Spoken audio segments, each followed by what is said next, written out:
Hey, what's up? Cody here. In Judges chapter 8, we see that Gideon has accomplished a great victory by the hand, inspiration, power, and leading of God.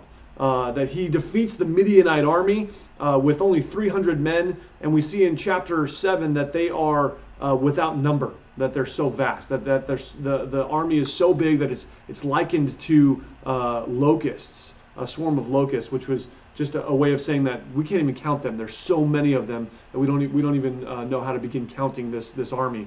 And so Gideon performs this great miracle by the hand of God, obtaining victory over this army. And now Ephraim comes in chapter 8, verse 1, and offers this criticism. It basically tells Gideon, why didn't you involve us? Why didn't you do this the way that we think that you should? And I think that's a tendency that we have as people as well.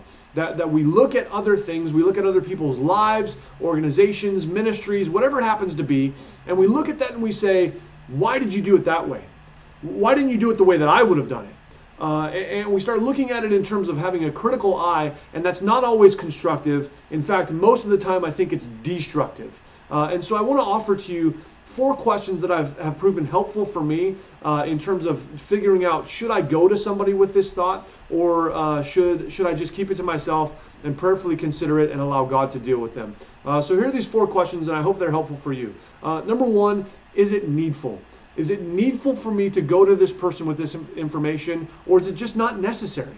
If it's not necessary, then I have to ask myself, why do I want to say this? Why do I want to bring this to their attention? So number 1, is it needful? Number 2, is it helpful?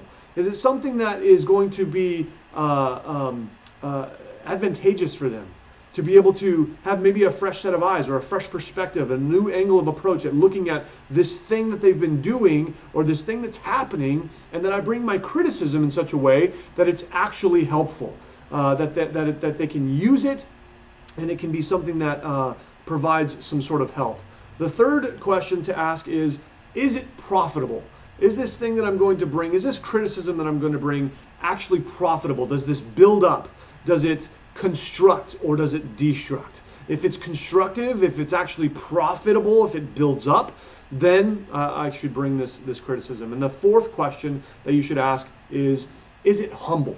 Is what I'm bringing from a humble perspective? Is it from the perspective that says, I'm better than you, I think I know more than you, you're probably foolish, and so I need to kind of help you along. And so I look at myself in a prideful, arrogant standpoint, and I look at you in a perspective of, man, you're kind of dumb, and so you need my help. Is it a humble thing that I'm bringing to this table or to this conversation? Is my criticism humble? And so the 4 questions: is it needful? Is it helpful? Is it profitable? Is it humble?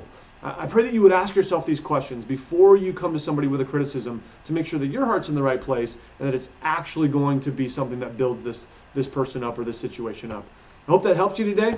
God bless you, and may the Lord use you in mighty ways.